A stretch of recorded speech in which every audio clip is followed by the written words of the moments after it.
Cumprimentamos a todos com a paz de nosso Senhor e Salvador Jesus Cristo.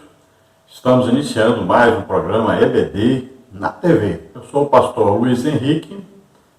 Se você deseja nos convidar para estarmos aí, basta entrar em contato conosco pelo telefone, ainda é o telefone de Imperatriz, Maranhão, onde eu morava antes. Agora eu estou morando em Americana, São Paulo. Nosso telefone ainda é 99-DDD e o telefone 991520454. O nosso e-mail é Henrique, L de Luiz, H de Henrique, A de Almeida, S de Silva, henriquelias@hotmail.com. Este ano ainda estaremos aí em Jacinto Machado, em Criciúma, ainda estaremos em Belo Horizonte, já no início do ano que vem estaremos em Barão de Cotegipe. Em dezembro nós estaremos aí na Assembleia de Deus, bairro Mineirão, né? Aí Ibirité, que já é ali a divisa com Belo Horizonte. Neste trimestre nós estamos estudando as revistas da CPAD com o tema O Governo Divino em Mãos Humanas, liderança do povo de Deus em primeiro e segundo livro de Samuel. O comentarista da lição é o pastor Osiel Gomes, que é pastor ali no bairro Tirirical, em São Luís, Maranhão. Neste fim de semana nós estivemos ali em Barueri, na sede, juntamente com o pastor Paulo Sacramento. Agradecemos ao pastor, a todos que nos receberam ali. Nós estamos essa semana com a voz bem ruim, mas vamos tentar ajudar os irmãos da maneira que pudermos. Ali em Barueri, Jesus salvou 3 almas e curou aproximadamente de 10 a 15 a 20 pessoas. Estaremos brevemente, novamente com os irmãos para orarmos pelos irmãos. Muita gente ficou sem receber oração devido ao horário. Também os homens, não deu tempo de orar pelos homens. Então Deus abençoe. Os irmãos, já nós estaremos novamente com os irmãos. Nós estaremos lá em Jacinto Machado, Santa Catarina, agora a partir dos dias 12, 13 e 14. E depois estaremos em Criciúma, fazendo um trabalho de missões, principalmente, dias 15, 16 e 17. Vai haver um grande congresso de missões em Criciúma. Então, 15, 16 e 17 em Criciúma, esteja aí conosco. É na Assembleia de Deus Criciúma, no bairro Imigrantes. Isso na sexta-feira. No dia 16, no sábado, nós estaremos aí no bairro Dembosque. E no domingo, dia 17, nós estaremos aí na Vila Isabel. Então participe aí desse congresso de missões, sabendo então que missões está no coração de Deus. Missões é a batida do coração de Deus, a batida do coração da igreja. Dia 7 e 8 de dezembro, nós estaremos aí na Igreja Assembleia de Deus, Rua Márcia de Windsor, número 80, bairro Mineirão, ali Ibirité, divisa com Belo Horizonte. Então aí a primeira cruzada de missões, você esteja conosco, participe, Assembleia de Deus Mineirão. É a Assembleia de Deus, Ministério Belo Horizonte. Então esteja conosco ali. Vamos então à nossa lição número 6, que tem como título A Rebeldia de Saul e a Rejeição de Deus. Então aí já está dizendo, Deus rejeitou Saul, devido então à sua rebelião. O texto áureo está em 1º livro de Samuel 15, 23, que diz: porque a rebeldia é como o pecado de feitiçaria, e o porfiar é como iniquidade e idolatria. Porquanto tu rejeitaste a palavra do Senhor, ele também te rejeitou a ti, para que não sejas rei. Então, quando nós vamos falar isso, tópico número 1, nós vamos falar isso aí. O que significa rebeldia, feitiçaria, a ligação entre essas duas coisas, Samuel diz que o pecado, então, de rebelião é como o pecado de feitiçaria. Quer dizer que a feitiçaria é fazer um trabalho para que algo que não pode acontecer, aconteça. Então, é trabalhar no reino espiritual para que aconteça alguma coisa de ruim. Quando a rebeldia vem, o que é? A rebeldia quer dizer que é querer forçar o resultado que se deseja, mesmo que seja o resultado errado, mesmo que seja contrário a Deus. E aqui fala do porfiar, sendo como iniquidade e idolatria. E esse porfiar quer dizer discussão, contenda, né? Quer dizer aquela briga mesmo, que não chega a nada de bom, não resolve nada, só acaba em discussão mesmo, em divisão mesmo. Então Saul aqui é acusado por Samuel, que é claro, essa acusação veio de Deus, dizendo que Saul então tinha se rebelado e porfiado. Quando Samuel vai repreendê-lo, ele ainda vai discutir, ele tenta mentir ainda para Samuel, ele tenta dizer que é Deus que concordou do jeito que ele fez. Então isso é porfia. Então nós vamos ver que devido a isso, Deus rejeita e vai colocar Davi em seu lugar. Mas isso acontece nos 2 primeiros anos aí, no segundo ano de Saul. Então Saul governa 40 anos, quer dizer que ele governou 38 anos sem a aprovação de Deus, sem a presença de Deus, sem estar em comunhão com Deus.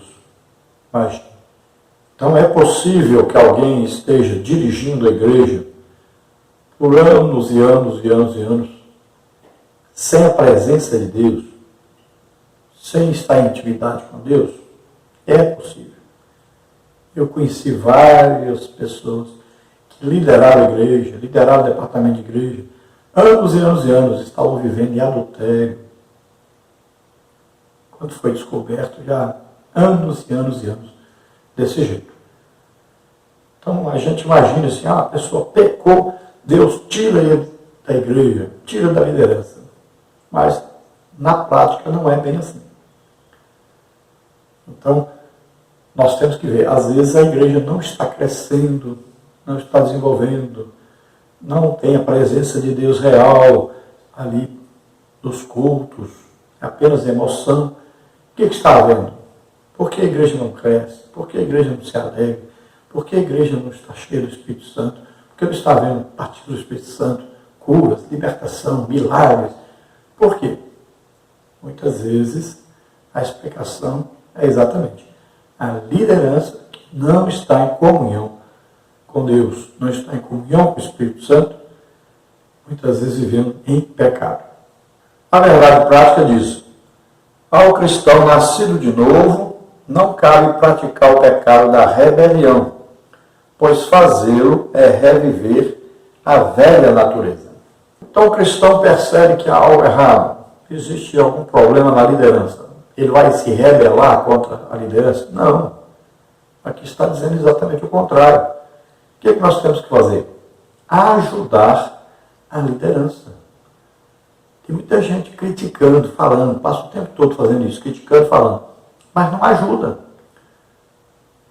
Quantas vezes você foi ao seu pastor para se oferecer, para trabalhar, para ajudá-lo? Então falar mal não vai resolver. O que é preciso fazer então? Ajudar. Pegue alguma coisa para fazer para a igreja que vai ajudar o pastor, que vai ajudar no crescimento da igreja. Então procure ajudar. De alguma forma, você pode ajudar. Você pode ajudar um líder de departamento a fazer o trabalho dele. Você pode, por exemplo, evangelizar, ganhar almas, visitar os hospitais, prisões, andar para a rua, visitando as pessoas, as casas, ensinando a palavra de Deus. Você está ajudando o reino de Deus a crescer. Você faça isso e convide essas pessoas para ir para a igreja.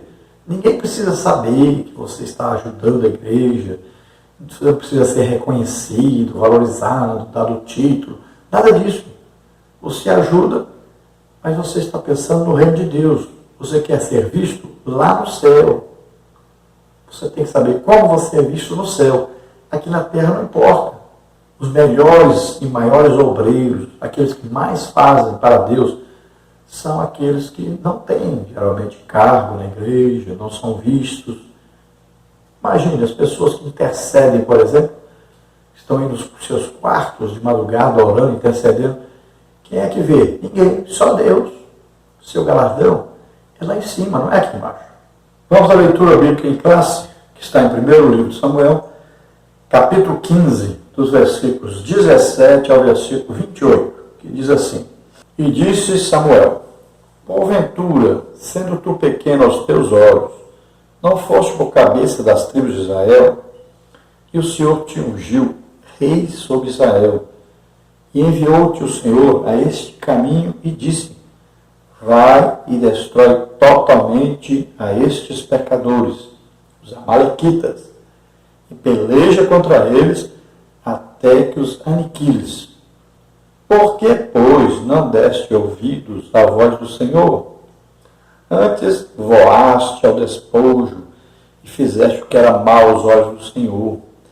Então disse Saul a Samuel: Antes dei ouvidos à voz do Senhor, e caminhei no caminho pelo qual o Senhor me enviou, e trouxe Agag, rei de Amaleque, e os amalequitas destruí totalmente. Mas o povo tomou no despojo ovelhas e vacas, o melhor do interdito, para oferecer ao Senhor teu Deus em Gilgal. Porém Samuel disse: Tem porventura o Senhor tanto prazer em holocaustos e sacrifícios, como que se obedeça a palavra do Senhor? Eis que o obedecer é melhor do que o sacrificar, e o atender melhor é do que a gordura de cardeiros, porque a rebelião é como um pecado de feitiçaria, e o porfiar é como iniquidade e idolatria. Porquanto tu rejeitaste a palavra do Senhor, e ele também te rejeitou a ti, para que não sejas rei. Então disse Saul a Samuel: Pequei, porquanto tenho traspassado o dito do Senhor e as tuas palavras, porque temi o povo e dei ouvidos à sua voz. Agora, pois, te rogo, perdoa-me o meu pecado e volta comigo para que adore o Senhor. Porém, Samuel disse a Saul: Não tornarei contigo, porquanto rejeitaste a palavra do Senhor. Já te rejeitou o Senhor, para que não sejas rei sobre Israel.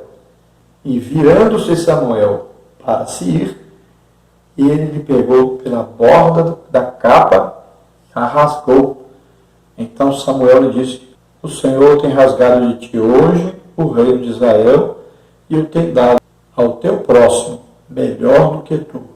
Então Samuel faz Saul lembrar-se aqui que quando ele foi chamado, ele se achou bem pequeno, até se escondeu no meio da bagagem, achando que não poderia assumir o reinado, não poderia ser um rei, demonstrando muita humildade. E Samuel diz: E agora você mudou totalmente de atitude. Então ele estava se sentindo exaltado, grande demais, achando que já podia até mudar as ordens de Deus. Então Samuel diz: Olha, Deus disse para você estava vencendo em todas as batalhas, estava em paz com Deus. Deus até confirmaria o seu reinado, mas Deus te disse: destrói os amalequitas, destrói tudo, acaba com tudo. Mas o que Saul fez? Preservou vacas, ovelhas. Olha bem, coisas que eram abomináveis agora a Deus, eram para ser queimados, destruídos. E ele ofereceu isso a Deus. Muita gente faz isso. Pega dinheiro de pecado, pega dinheiro de coisa enrolada que fez, e ainda estou dando dízimo para Deus. Esse dinheiro é abominável diante de Deus. E ainda Saul discutiu com Samuel. Quando Samuel disse que ele desobedeceu, ele era para matar o rei, deixou o rei vivo. E ele ainda fica dizendo: Não, eu fiz do jeito que Deus mandou. E foi os homens aí que trouxeram os animais, não foi eu. Então foi discutir ainda, querendo ter ainda, querendo ter razão ainda, discutindo. Então ele quer se justificar dizendo que ofereceu sacrifício a Deus. Então Samuel vai falar: esse tipo de sacrifício não agrada a Deus. Pegou coisa abominável que ofereceu a Deus. Desobedeceu a Deus. Então a pessoa está em pecado e dizendo que está agradando a Deus, que está oferecendo coisa a Deus, que está adorando a Deus. Isso acontece muito hoje. Quantas pessoas estão na igreja hoje, estão lá, sobem lá para cantar, para tocar, para pregar, para ensinar, e estão com a vida totalmente fora dos caminhos do Senhor, estão vivendo em pecado, e ainda tentam se justificar. Pessoas dão altas ofertas na igreja, tentando se justificar, vivendo em pecado. Você não consegue comprar Deus. Primeiro, se arrependa do seu pecado, e aí Deus vai se agradar de você e da sua oferta. Nós vamos ver mais detalhes dentro, então, do caminhar da lição. Vamos ver a introdução da lição, que diz o seguinte. Nesta lição, trataremos sobre a rebeldia de Saul e de sua rejeição por parte de Deus. Figuradamente, Israel foi comparado a uma vaca rebelde que se rebelou contra Deus, como está em Oséias 4,16. A Bíblia mostra que há castigo divino para quem trilha o caminho da rebeldia, como está em Números 17:10, Números 20:24, Números 20:24, Romanos 10:21, 1 Timóteo 1:9. É isso que estudaremos aqui, tomando como exemplo Saul, o primeiro rei de Israel. Então essa lição trata principalmente disso, do pecado de Saul, da rebelião de Saul e as consequências. Olha só o que ele fez. Ele desobedeceu a Deus e Saul foi capaz de fazer coisas terríveis. Então ele começa daí. O Espírito Santo sai dele, entra um demônio e ele vai passar todo o período aí, 38 anos, na verdade, podemos dizer, desviado, né? E durante esses anos, então, ele passa a ser ciumento, passa a ter ciúme de Davi, ele passa a ser um homem o tempo todo muito nervoso, bravo, tratando todo mundo mal, violento, usurpa a posição de sacerdote e oferece sacrifício, não tem paciência de esperar por Samuel. Ele também consulta a feiticeira e, além disso tudo, ainda se suicida. Vamos que ele mesmo não se matou, mas pediu uma Amalequita para fazer isso, né? Então ele quis morrer. Ele não confiou em Deus nem na hora da morte. Então a lição vai falar do caminho da rebeldia. A pessoa que vive em rebeldia, existe um castigo para essa pessoa.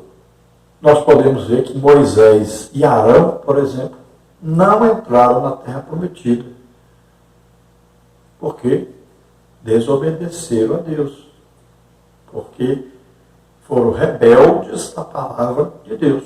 Veja só, duas pessoas importantíssimas.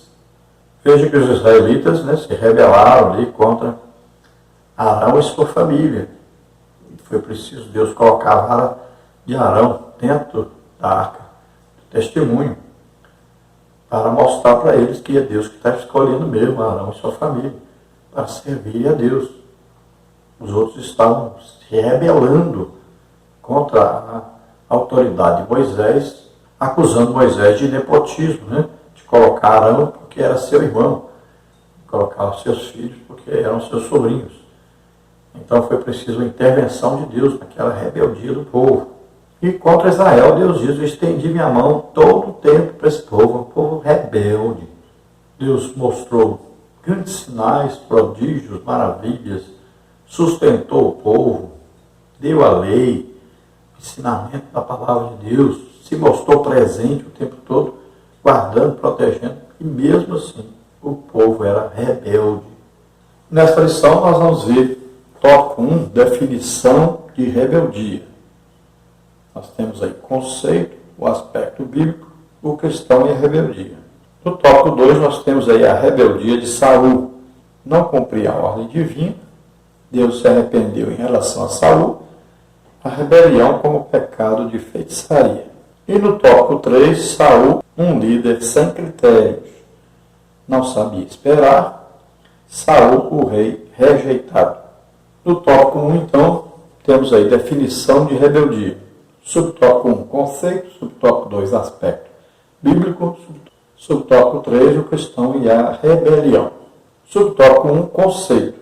A rebeldia é caracterizada como um ato de resistência. É opor-se a uma autoridade. Por vezes, se trata de uma obstinação em excesso.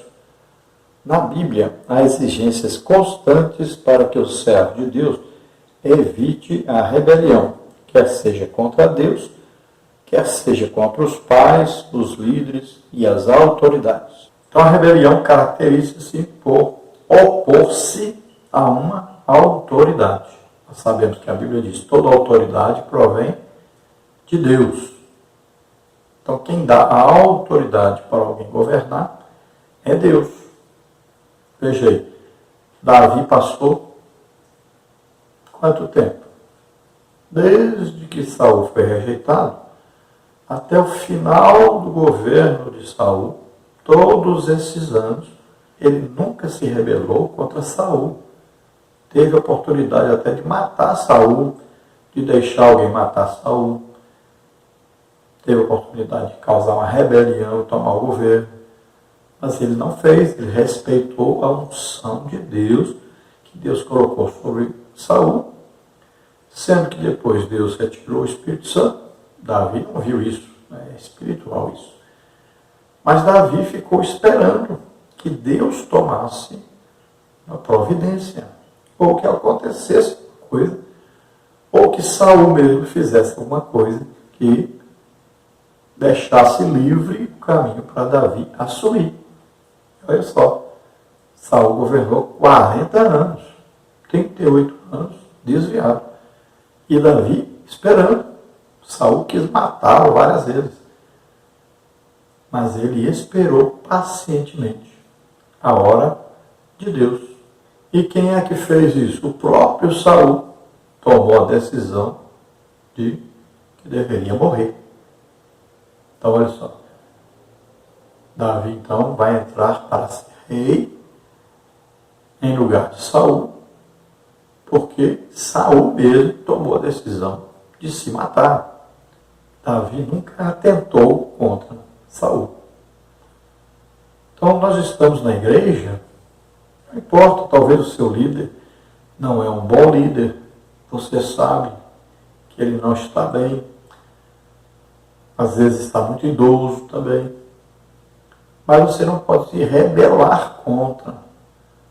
Você não pode tirar a pessoa, nem fazer aí baixo-assinado e ficar fazendo grupinho para tirar o líder. Não.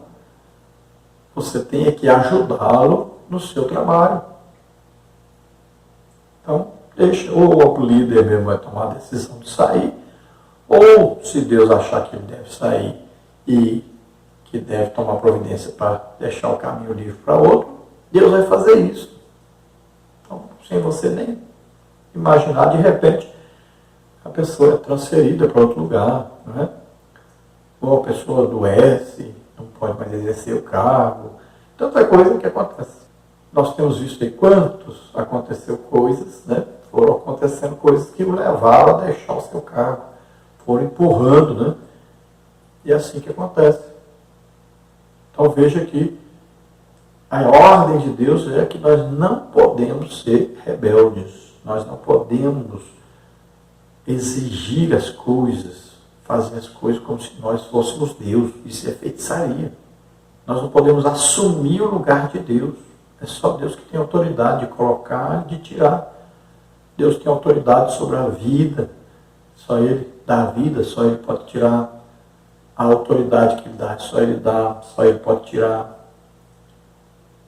Então você não fique querendo fazer aí greve. Né? Tem gente aí programando greve, outros querem fazer um quebra-quebra, outros querem invadir as terras, outros querem fazer... Não, você não pode fazer as coisas assim à força. O crente nunca deve estar no meio dessas passeatas, greves, quebra-quebra e tal, querendo exigir alguma coisa, quer exigir tirar não sei quem, botar não sei quem, fazer não sei o quê. O crente não faz isso. O Filho de Deus, ele não está no meio daqueles que se rebelam. Como é que um crente vai se rebelar contra a autoridade que Deus deu? Não tem como. Eu achava assim, uma coisa absurda, mas eu já vi isso na igreja várias vezes. Eu vi Deus fazer tremendas coisas numa igreja que todos estavam exigindo que o líder saísse, e vi Deus salvando muitas almas, fazendo uma obra maravilhosa, curando, batizando, libertando. Porque ao invés de entrar no meio dessa turminha, eu fiz exatamente o contrário. Eu fui orar para o líder, pedir a Deus para abençoar a igreja, fui trabalhar evangelizando, ministrando, ensino, curas, libertação, batismo do Espírito Santo. Vamos evangelizar o bairro. É assim. Então, ao invés de você lutar contra, faça ao contrário. Lute a favor de Deus, da autoridade que Deus deu. Se Deus quiser tirar, ele tira. Se não quiser, é da vontade dele. Então, faça isso. Ajude, sempre esteja abençoando. Subtópico 2, o aspecto bíblico. Algumas passagens do Antigo Testamento, como por exemplo, esse Jeremias 3:23 aí, na verdade, não é Jeremias 3:23, é Jeremias 5:23, 31, 22. Então aponta a nação de Israel como filhos e filhas rebeldes que escolheram o mal para desenvolver uma vida de pecado. No livro de Oséias, Israel é comparado a uma vaca rebelde, Oséias 4:16. Uma linguagem campestre em que o fazendeiro realça a rebeldia do animal. Portanto, o real significado de rebeldia no Antigo Testamento é uma ênfase ao retorno de um servo de Deus às mais horríveis práticas pecaminosas, incluindo também a adoração aos ídolos. O cristão não pode viver na prática da rebeldia, visto que no seu ser há uma nova natureza implantada por Cristo Jesus, como está em 2 Coríntios 5:17 e em 1 de Pedro 1:23. Praticá-la é o mesmo que chamar a natureza velha para que reine outra vez, e a ordem de Paulo é que ela não reine. Romanos 6:12. Então você corrige aí na sua revista, né, Jeremias 5:23 aí, e 31:22. Então ele fala da rebeldia de Israel. E lá no livro de Oséias, chega a falar de vaca rebelde. Então Deus estava olhando para Israel como um fazendeiro olhando para uma vaca rebelde que não obedecia o dono. O dono queria que ela ficasse no curral, ela ia para o pasto. O dono queria que ela ficasse no pasto, ela ia para o curral. O dono queria que ela não desse de mamar, e ela dava de mamar. O dono queria que ela desse de mamar, e ela não dava de mamar. Então era uma vaca rebelde. Ela está sempre fazendo o contrário do que o proprietário quer. Então aqui o significado de rebeldia, aqui no Antigo Testamento, é o retorno de alguém que esteve com Deus, em comunhão com Deus, e ele retorna à vida pecaminosa. Jesus, ao falar sobre isso, ele diz que a pessoa fica pior do que era antes, porque antes ele tinha um demônio que o atormentava e incentivava a pecar. Agora ele terá, além desse, mais 7 que virão para perturbar essa pessoa. Aplicando isso à igreja, o que acontece? A pessoa não fumava antes de ser crente, aceitou Jesus, se desviou, aí ele passa a fumar. Ele não bebia, passa a beber. Aí não mexia com droga, agora está mexendo. Ele não era da prostituição, agora é. Aí não falava palavrão, agora fala. Olha só, a pessoa ficou pior do que era antes. Então esse é o pecado da rebelião, da rebeldia. Faz a pessoa ficar ao contrário do que deveria estar. Então ele era uma coisa, foi para o lado de Deus, Deus o consertou, Deus deu uma diretriz santa para ele viver, e ele larga isso, volta para a situação passada e fica pior do que era antes. E o pior de tudo, que volta à idolatria. Então, enquanto a pessoa ainda não voltou à idolatria, ainda tem jeito para essa pessoa. Mas quando ele volta à idolatria, ele está adotando um outro Deus na sua vida. E aí, dificilmente, eu, para mim, acho até impossível a pessoa retornar, porque ele adotou um outro Deus. E a Bíblia diz que teria que Jesus morrer de novo por essa pessoa, para ele ser salvo. E Jesus não vai fazer isso. Então a coisa é séria. A pessoa que se afasta dos caminhos do Senhor, está aí afastado é uma coisa, mas desviar-se, ou seja, voltar à idolatria, a adorar imagens, a pedir as coisas para a imagem, para a pessoa que morreu, olha só, isso é feitiçaria. Essa pessoa, na verdade, é um espírita. É se rebelar contra o Deus verdadeiro, porque a pessoa já sabe que existe um Deus verdadeiro. E ele está adotando outro Deus. Então, o cristão é uma nova criatura. Mora dentro de nós o Espírito Santo. É uma nova vida. Aquela planta, aquela árvore chamada pecado que estava dentro de nós, produzindo frutos dos pecados. Essa árvore foi cortada. Então, você não pode mais continuar dando frutos do pecado. O pecado não tem mais lugar na nossa vida. Então, nós temos que combater. Toda vez que o pecado vier, a gente combate, luta. Vence esse pecado, deixa esse pecado. E corremos para estarmos em comunhão com Deus. Então Paulo diz, não reine mais o pecado na nossa vida. Ele não pode dominar a nossa vida mais. O pecado vem? Vem. Muitas vezes nós erramos, acabamos pecando. Está escrito na Bíblia que sim. Mas você imediatamente pede perdão a Deus, combate contra esse pecado, vence esse pecado.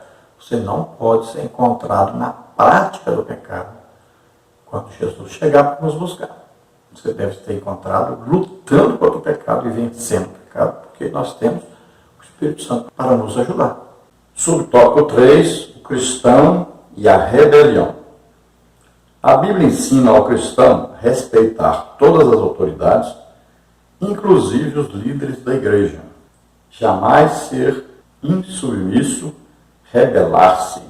Romanos 13, 1. Mas tendo como dever orar por elas. 1 Timóteo 2, 1 e 2. Entretanto, segundo as Escrituras, o cristão não deve sujeitar-se a uma autoridade quando a prioridade da justiça está em risco e quando há violação aos princípios bíblicos, como está em Atos 5, 29. Mesmo assim, o ato de não submeter-se ao erro não significa liberdade para usar de ataques com palavras indecorosas, motins e exposições em redes sociais. O Antigo Testamento mostra os 3 amigos de Daniel que não se sujeitaram à ordem do rei, sendo preparados para serem lançados no fogo.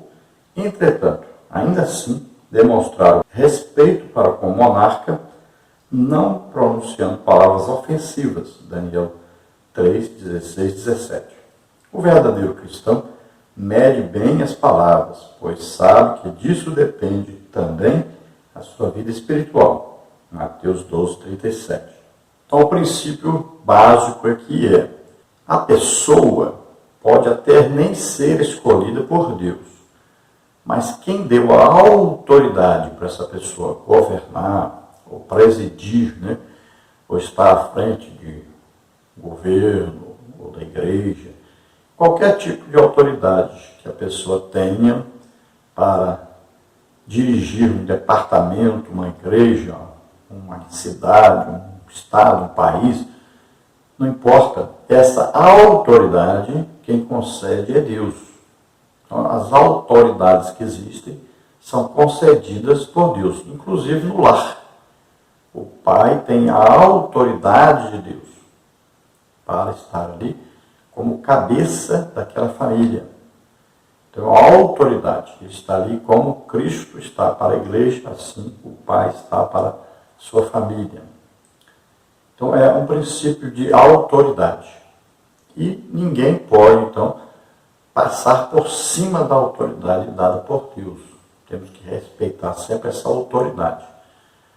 Se nós olharmos para, no caso de Davi com Saul, nós vamos entender aí que por causa da escolha de Saul por Deus, mesmo Deus dizendo que já não queria Saul, Davi respeitou o tempo todo, apesar de sofrer atentados contra ele não falava mal, ele nunca atacou Saul, ele nunca tentou contra a vida de Saul, ele nunca se amotinou, nunca fez uma rebelião para tomar o poder de Saul. Então nós vamos ver que ele soube sujeitar-se à unção de Deus, à escolha de Deus, à autoridade de Deus. Saul perdeu até o Espírito Santo que estava nele. Um demônio assumiu o lugar. Mas ele, diante da nação, ele era uma autoridade. Davi tinha que respeitar essa posição que ele tinha. Enquanto Deus permitisse que ele estivesse ali, então Davi tinha que esperar o seu momento. Veja bem que Saul ainda governou 40 anos, 38 anos, e durante 38 anos ele governou sem a ajuda do Espírito Santo. 38 anos ele governou sem a presença de Deus. Veja só. Então ele ia seguindo aquilo que estava no seu coração, seguindo aquilo que os anciãos diziam, seguindo aquilo que o profeta dizia, e foi vivendo desse jeito. E muitas vezes errou porque seguiu a sua própria cabeça sem consultar a Deus, sem ser submisso a Deus e à vontade de Deus. E por isso ele acabou do jeito que acabou, né? Uma morte trágica dele, de sua família toda, pelo que nós entendemos. Ele tentou se matar com a espada, o pajem dele pensou que ele já estava morto, Saul havia pedido ao seu pajem para o matar e ele não quis, então Saul pegou a espada e se jogou sobre ela, mas com isso ele não morreu. O pajem, pensando que ele tinha morrido, se matou. Depois nós vemos que um amalequita chega, Saul ainda está vivo, todos pensavam que ele estava morto. Mas o amalequita, olhando a situação ali, vendo que ele ia realmente morrer, e ele pede o amalequita para o matar, então o amalequita acaba de o matar.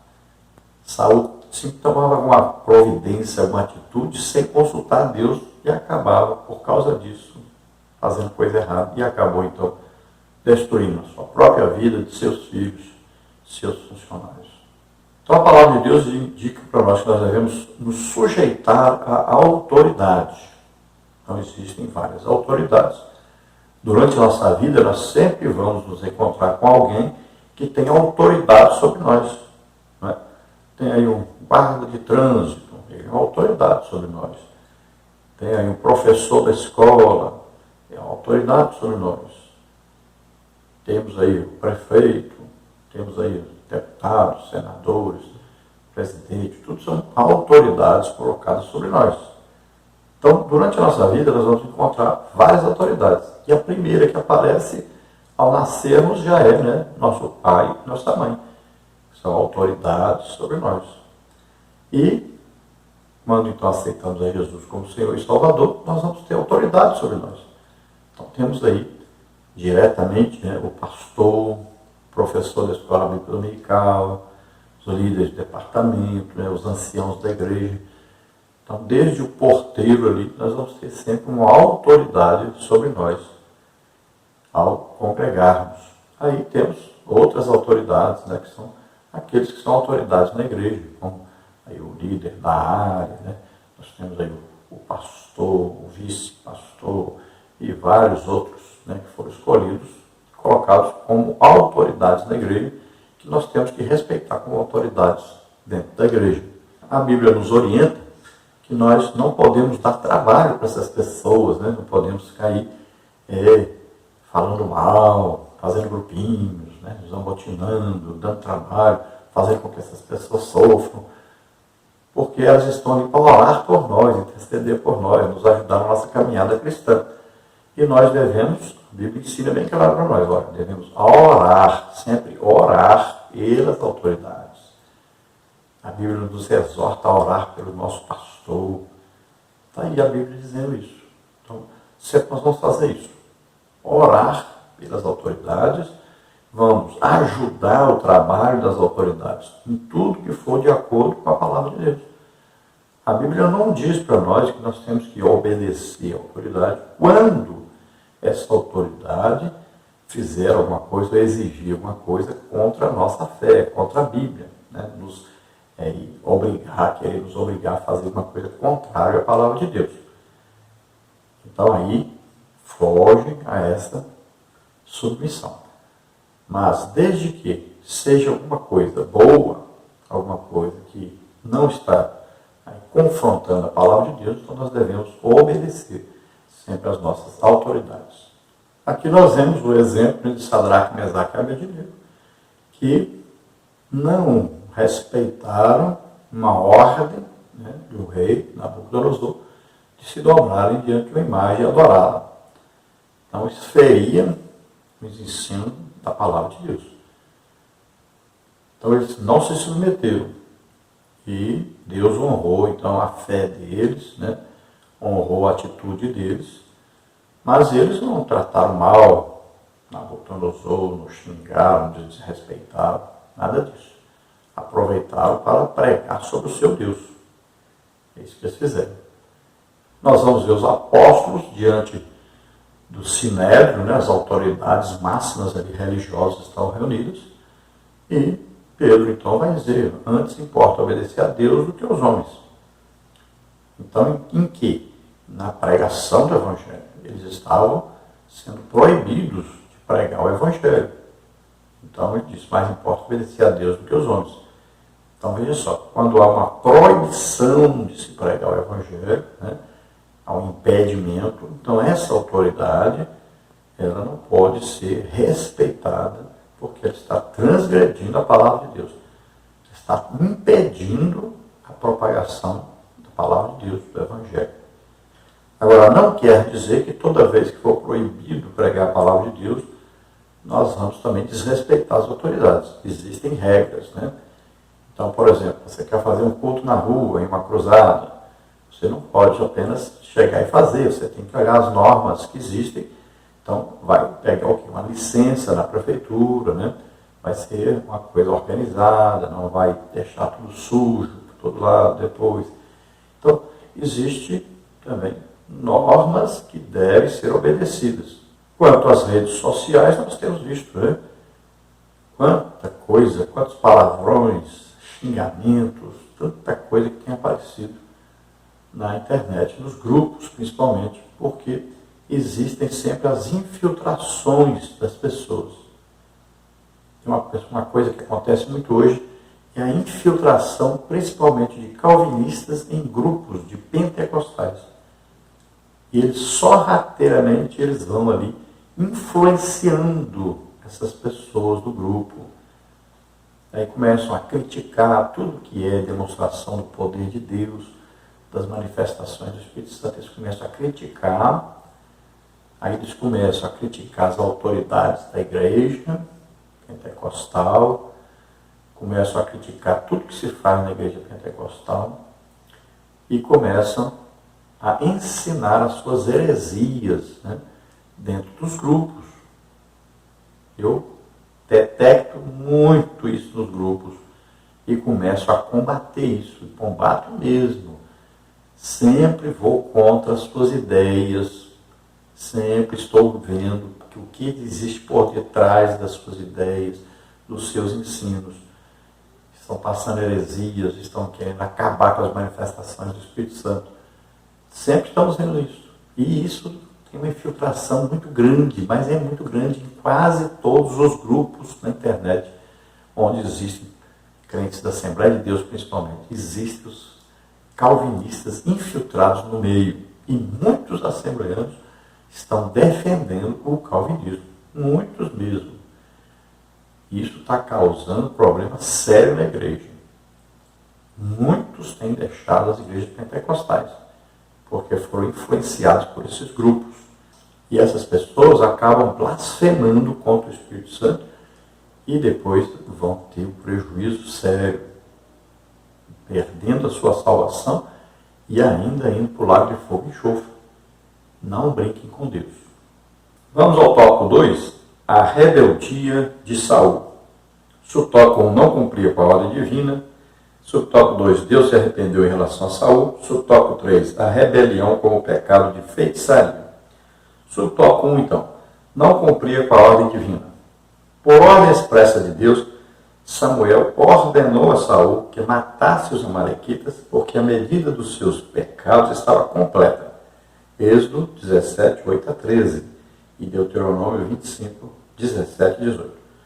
Tudo deveria ser destruído e banido, pois os amalequitas estavam sob o julgamento divino. Essa ação divina era para evitar que o mal deles se espalhasse cada vez mais. Entretanto, nada dos amalequitas deveria ser saqueado ou roubado, pois não tratava-se de uma guerra qualquer. O que não poderia ser queimado, como o ouro, a prata e o ferro, seriam objetos solenes de consagração a Deus. Mas Saul não obedeceu à ordem divina.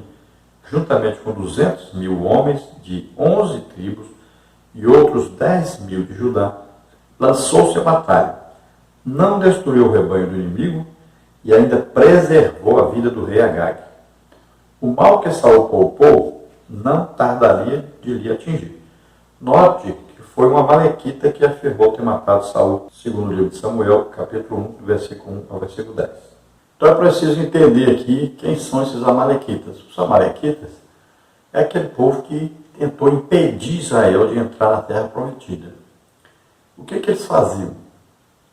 Eles pegavam as pessoas que ficavam para trás, como os mais velhos, os doentes, as mulheres, as crianças, aqueles que ficavam mais cansados, iam ficando para trás da multidão.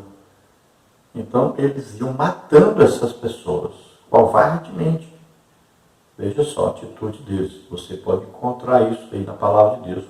Está escrito em Deuteronômio, capítulo 25, versículos 17 e 18. Então, esse povo foi amaldiçoado por Deus. Ali Moisés, com a sua mão, estendia a mão, né? Então, Arão e Ur ali amparavam a mão de Moisés. Quando a mão dele descia, o povo começava a recuar, o povo de Israel. Mas quando a mão dele levantava, Israel prevalecia.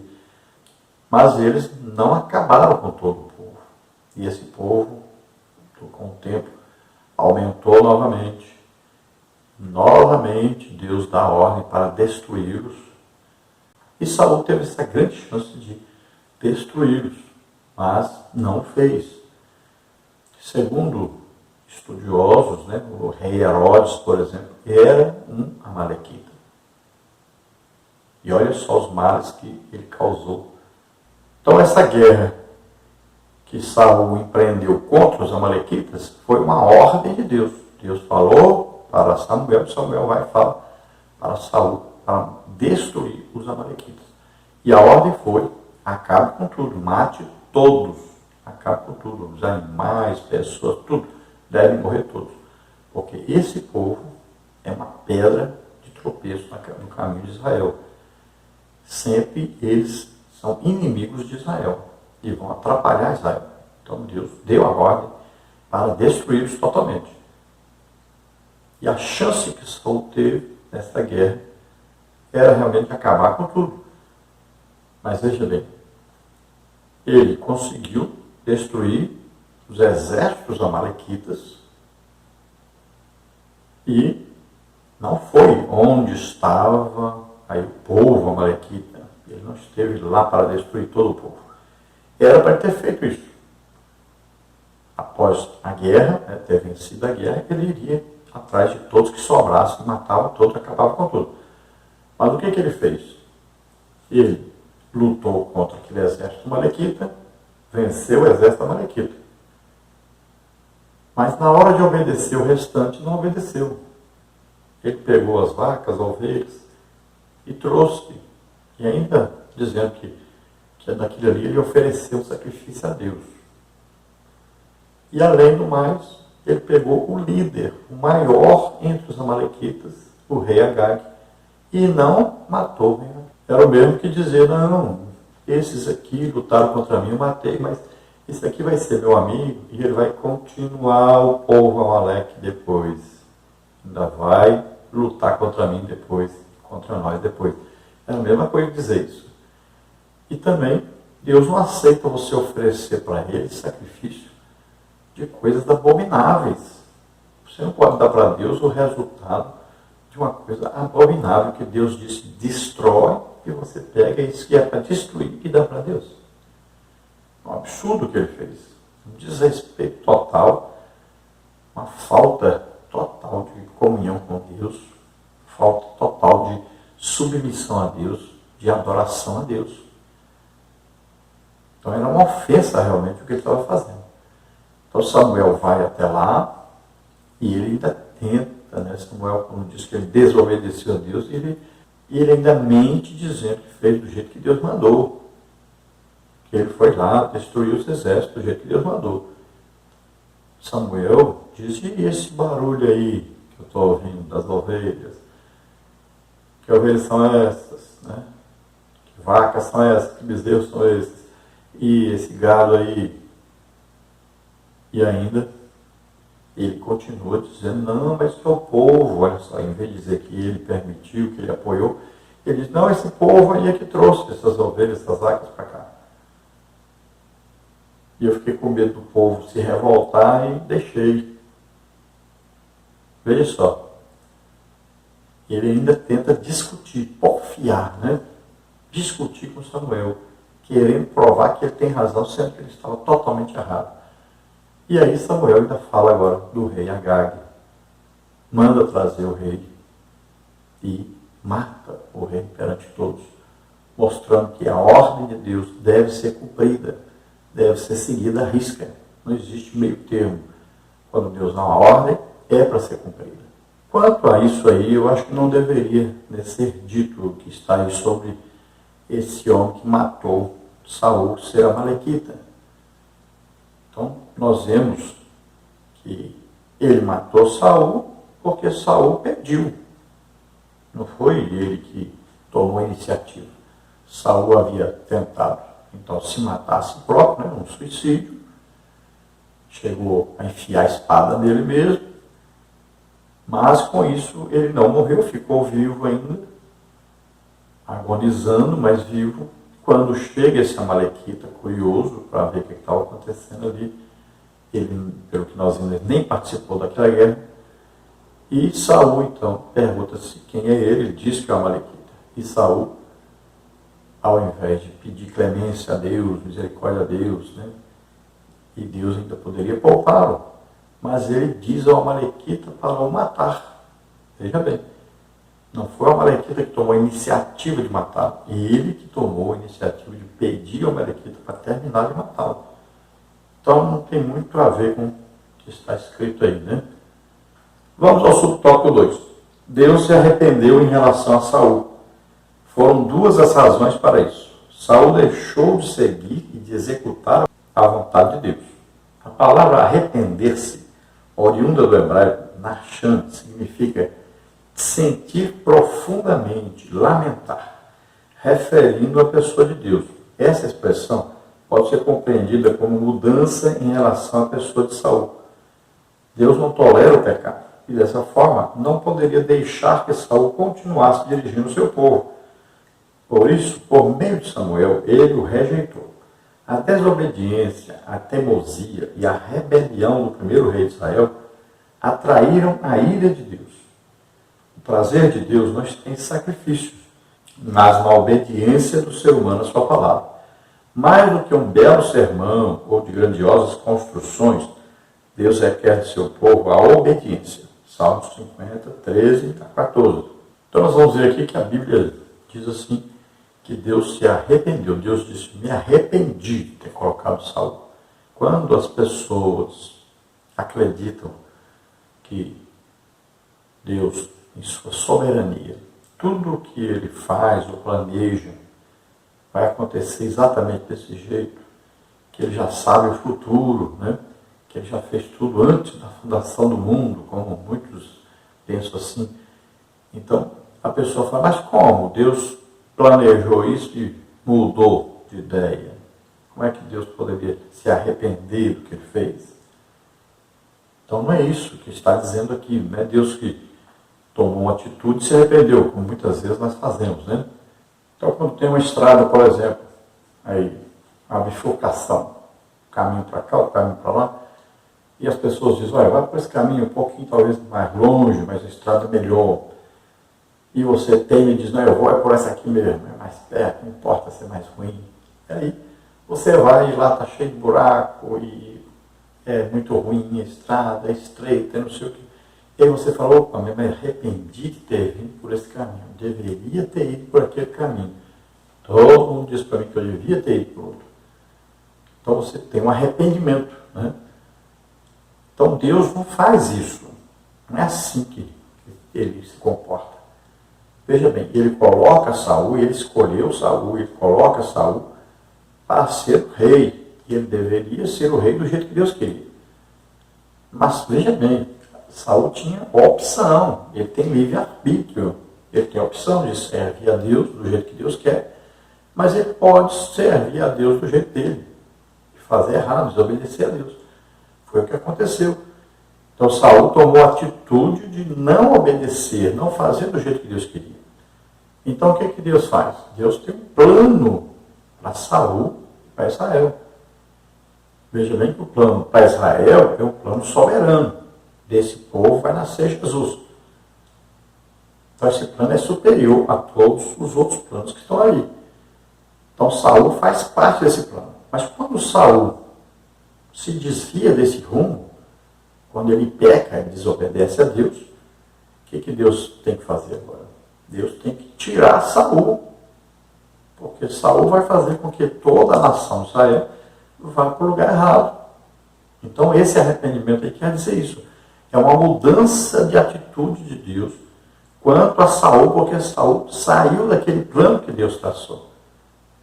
Então Deus vai pegar Saul e vai tratá-lo separadamente.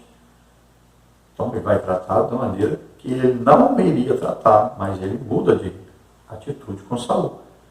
Olha, Deus é bom. Jesus disse, olha, Deus é bom.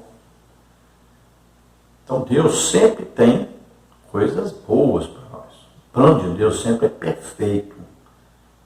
Vai nos conduzir à vida eterna com Ele. Sempre o plano de Deus para nós é bom.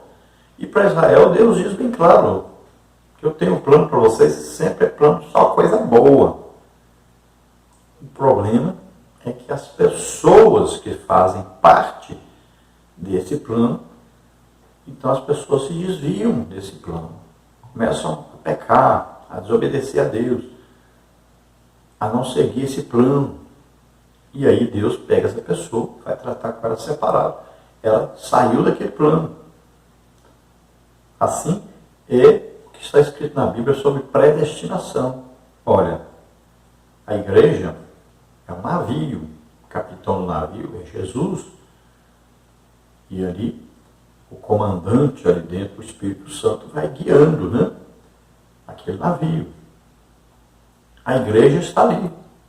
São ali os marinheiros, né? Tem ali diversas patentes ali dentro. E esse navio tem aí aqueles que vão pescando pessoas e trazendo para dentro do navio. São os pregadores, né? A rede que eles lançam ao mar é o Evangelho. O navio tem um destino. É vida eterna com Deus, é Nova Jerusalém, é o destino. Agora, durante a viagem, é permitido que ele quer descer do navio, pode descer. Existem aqueles que estão dentro do navio e se rebelam contra o capitão, contra, né, as pessoas que estão ali. Então, ela é lançada fora do navio.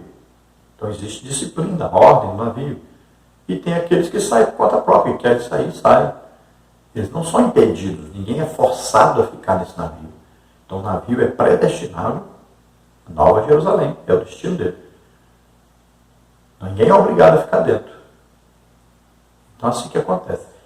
Deus tem um plano, quem está dentro do plano vai seguindo, Deus vai abençoando, vai conduzindo, mas a pessoa começa a desobedecer a Deus, fazer o que der na cabeça dele, sair fora do plano de Deus, então Deus vai tratar com ele de maneira o quê? com juízo. Então a igreja tem um objetivo, né? Salvação das almas. Então todos aqueles que estiverem na igreja e estiverem trabalhando a favor da salvação das almas, de conduzi-las a Deus, a vida eterna com Deus, a Nova Jerusalém, todos esses que estão participando desse plano, concordam com esse plano, ajudam esse plano, estão abençoados por Deus. Deus vai conduzindo, vai abençoando. Mas aqueles que lutarem contra esse objetivo, aqueles que lutarem contra ganhar almas, contra batismo do Espírito Santo, dons do Espírito Santo, né? Aí, benfeitoria para com as pessoas, ajuda as pessoas, né? Ação social, aqueles que lutarem contra, então, a conduzir esse povo, ensinar a verdade, a Bíblia corretamente, que lutarem contra essas coisas, então Deus vai colocando a parte e vai tratando com juízo sobre essas pessoas. Então todo crente deve ver qual é o plano de Deus e entrar dentro desse plano e seguir essa orientação de Deus e obedecendo a Deus nesse plano, trabalhando para que seja executado esse plano. Não lute contra a obra de Deus, sempre esteja ajudando a obra de Deus. Então quando Saul diz para Samuel que ele pega aqueles animais e oferece a Deus, ele quer justificar a sua ação, sua desobediência, dizendo que está agradando a Deus, que está oferecendo um sacrifício a Deus.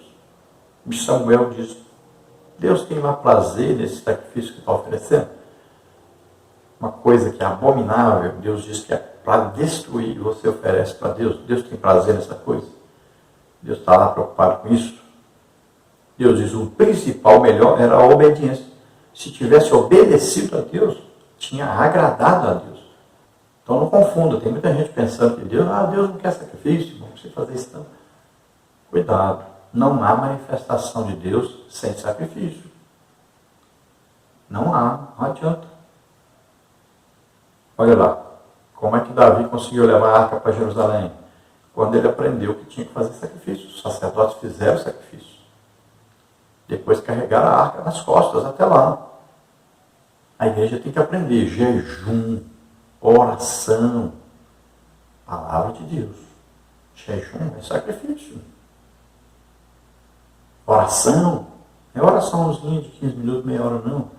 Oração de 2, 3, 4, 5 horas. É um sacrifício que agrada a Deus. Estudar a Bíblia, muitas vezes, vai ser um sacrifício. Você vai deixar de fazer tanta coisa que queria fazer. Se torna um sacrifício agradável a Deus. Então, causa a nós, né, um desconforto físico. Por isso que passa a ser um sacrifício. Subtópico 3, a rebelião como pecado de feitiçaria. Essa expressão traz a ideia de uma decisão por meio de adivinhação ou de lançamento de sorte. Uma atitude obstinada e teimosa. E a expressão porfiar é como iniquidade e idolatria. Refere-se ao engano de um ídolo, demonstrado na arrogância de quem pratica a idolatria. No texto está claro que as expressões falam de apostasias. A primeira a respeito da negação da autoridade divina, a segunda a de reconhecer outros poderes acima de Deus. Nesse contexto, o profeta Samuel afirma que não há valor em sacrifícios a Deus quando se quebra um de seus mandamentos por desobediência deliberada. Quem age assim coloca sua vontade no lugar da de Deus. Por isso a rebelião é tão maléfica quanto a adivinhação, pois ela rouba o lugar da glória de Deus. A insolência e a arrogância de Saul revelam a tentativa de ele se impor no lugar de Deus. Era como se as regras da guerra fossem dele, esquecendo-se de que Deus não dá sua glória a ninguém, como está em Isaías 42:8. De fato, Lutero estava certo quando disse, diante da palavra, eu é que tenho que me render. Nenhum de nós jamais pode e deve querer impor nossa vontade perante as ordens do Senhor. Então Samuel agora, ele diz que rebelar-se é como o pecado da feitiçaria. Essa palavra feitiçaria tem a ver até com pessoas que mexem com drogas, né? Tem a ver com pessoas que colocam alguma pessoa para resolver uma questão espiritual que ele não acredita que Deus vai resolver por ele. Então é substituir Deus por outra coisa. No caso das drogas, a pessoa quer sentir um êxtase, um prazer, uma coisa. Veja bem, quando você está cheio do Espírito Santo, você foi batizado no Espírito Santo, tem gente que bate palma, que pula, que rola, faz a confusão, né? Tem gente que não. Mas veja bem, aquele prazer, aquela alegria de estar com Deus, de estar íntimo de Deus, aquela euforia, aquela emoção, aquela coisa ali, que quando há um movimento do Espírito Santo na igreja, todos se alegram, dão glória a Deus, né? Choram, outros riem. Então, aquele momento ali é um momento de êxtase, de alegria. Quando a pessoa entra nas drogas, ele quer isso. É isso que ele sente desejo, na verdade. Mas ele não quer ir através de Deus. Ele quer ele mesmo fabricar isso. Olha aí, a feitiçaria é isso. É fabricar algo que você deseja, mas você fabrica através de demônios, da ação de demônios. Então a desobediência a Deus é isso. A pessoa pega uma ordem de Deus e ele fala, eu não vou fazer desse jeito, eu vou fazer deste jeito que eu quero fazer. Então ele está fazendo o quê? Ele quer que o mesmo resultado seja obtido, mas ele faz assim, eu quero esse resultado, mas sem a participação de Deus. Eu vou substituir a participação de Deus. Eu é que vou fazer, e aí ele está fazendo o quê? Ele está usando o outro lado, que é o reino das trevas, para ajudá-lo a fazer isso que era para ser feito como Deus queria. Então ele muda aí de Deus nessa hora. Ele tira a ação de Deus e vai procurar a ação satânica. Porque sempre a pessoa estará debaixo da orientação, ou de Deus, ou de Satanás. Então tudo que vamos fazer, nós devemos olhar o que a palavra de Deus diz a respeito disso. Então nós vamos fazer de acordo com a palavra de Deus. Vamos consultar Deus, o que Deus acha, como é que Deus quer que seja feito, sabendo que Deus tem poder para realizar qualquer coisa. Então, nesse contexto aqui também, né, Samuel disse para Saul esperá-lo para oferecer o sacrifício. E Saul não espera até o último momento. Ele acredita que Samuel não vai, e ele estava querendo fazer do jeito dele mesmo. Então, ele assume o lugar de Samuel. Então, ele usurpou o lugar de Samuel. Ele assumiu a fazer uma coisa que Deus não disse para ele fazer. Vamos ao tópico 3, o último tópico, Saul, um líder sem critérios. Subtópico 1, não sabia esperar. Subtópico 2, Saul, o rei rejeitado. Subtópico 1, não sabia esperar. Uma das provas de que Saul não tinha critérios para a liderança era a sua impaciência. Ele não sabia esperar. Samuel já havia dito para Saul esperar até a sua chegada. 1 Samuel 10, 8. Infelizmente, o rei de Israel não fez. Primeiro livro de Samuel 13, 8 a 13.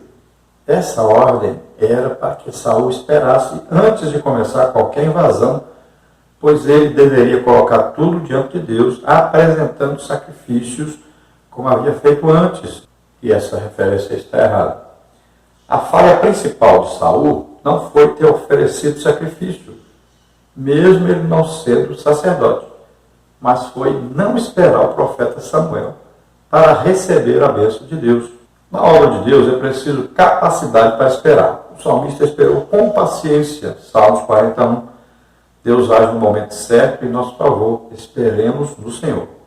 Então veja que a ordem era para esperar 7 dias e Samuel estaria lá. É impressionante. Ele esperou 7 dias. Conseguiu esperar 7 dias. Mas no último dia, no último momento, quando Samuel estava já a caminho, chegando, ele perdeu a paciência. Não soube esperar mais. Eu vejo assim, veja, Atos dos Apóstolos, por exemplo, eram cerca de 500 irmãos quando Jesus ascendeu ao céu.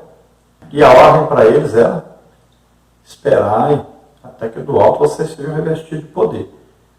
Quantos estavam esperando? Cerca de 120 só. Então veja só, os 380 não souberam esperar a hora do batismo do Espírito Santo. Então acontece muito isso na vida cristã. Às vezes a pessoa está pedindo um batismo do Espírito Santo, vai receber, desiste. Quantas vezes a pessoa está ali, está vendo as pessoas sendo curadas e a pessoa diz, eu vou embora, está ficando tarde demais. Perde a paciência e perde a bênção.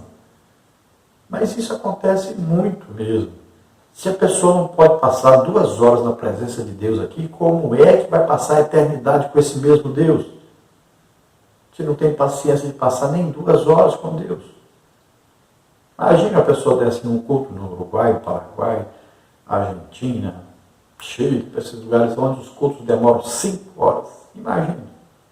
Sutoco 2, Saul, o rei rejeitado. Destacamos a rejeição de Saul por causa do pecado de não atender à voz de Deus. 1 Samuel 13:13.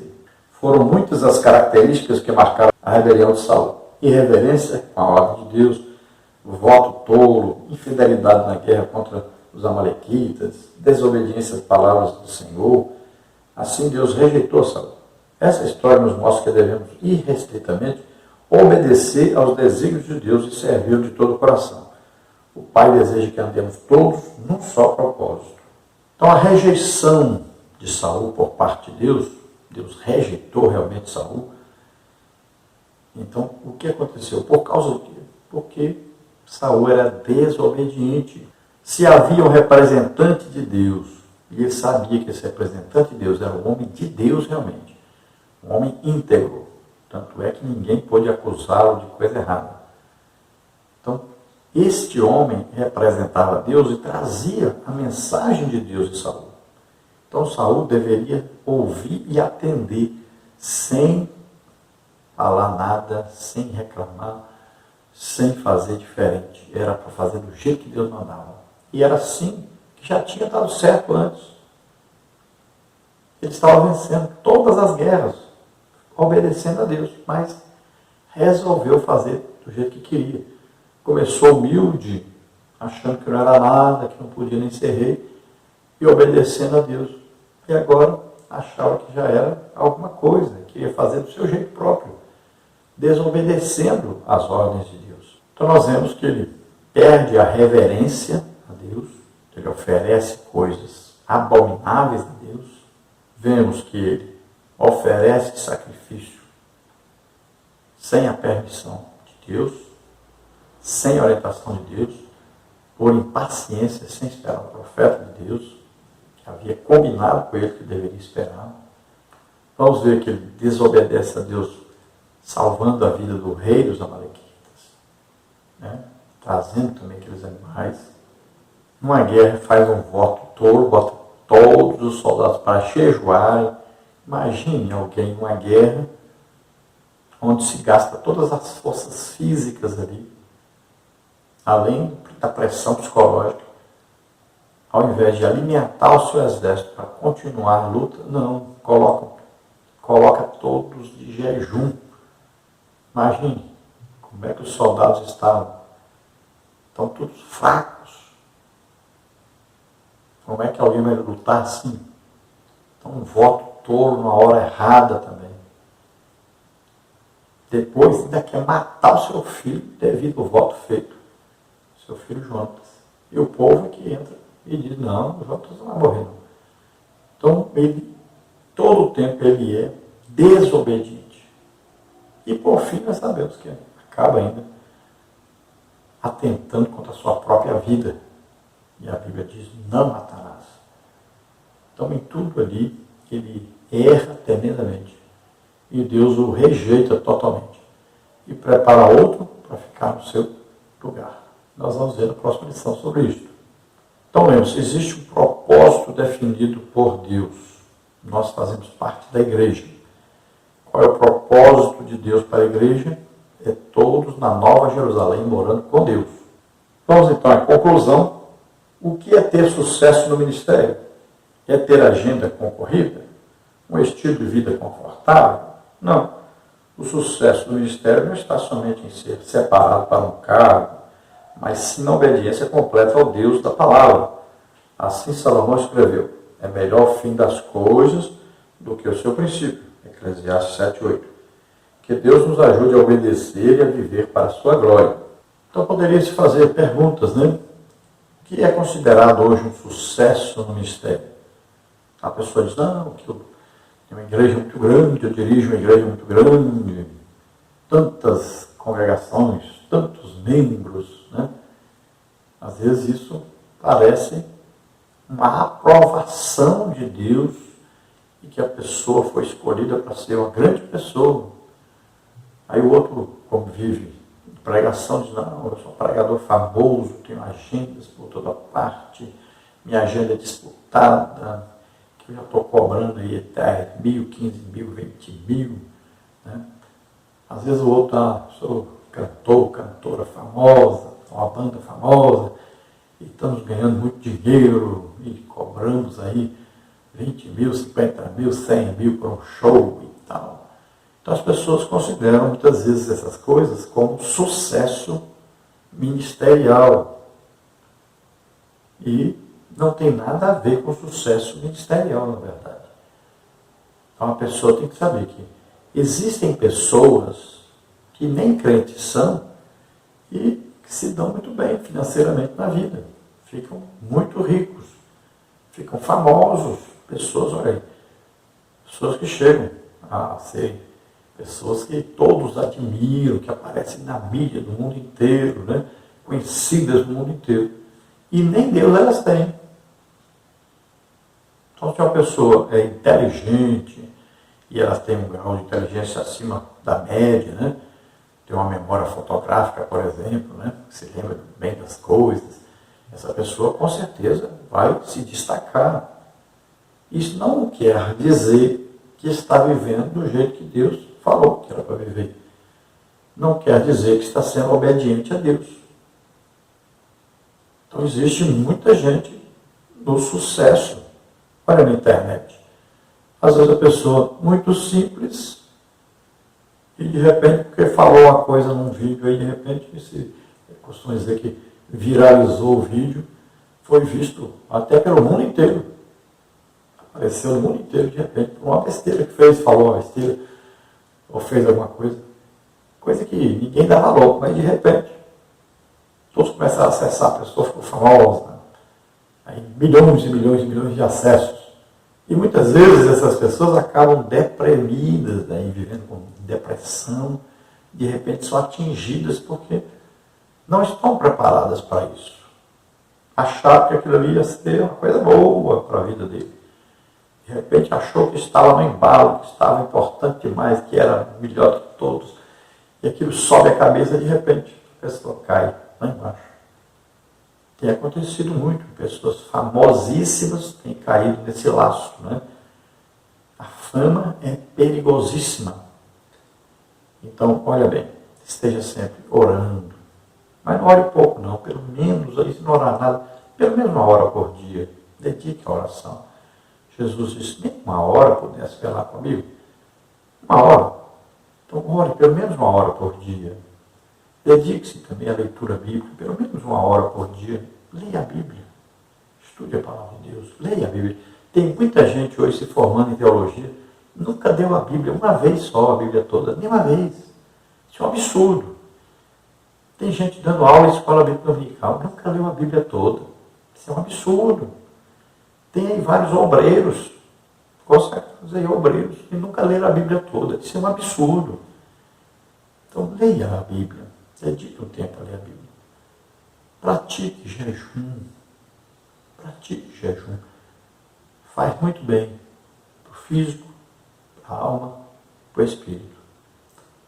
Durante o tempo que estiver jejuando, tem que orar, tem que ler a Bíblia. Não esquece disso.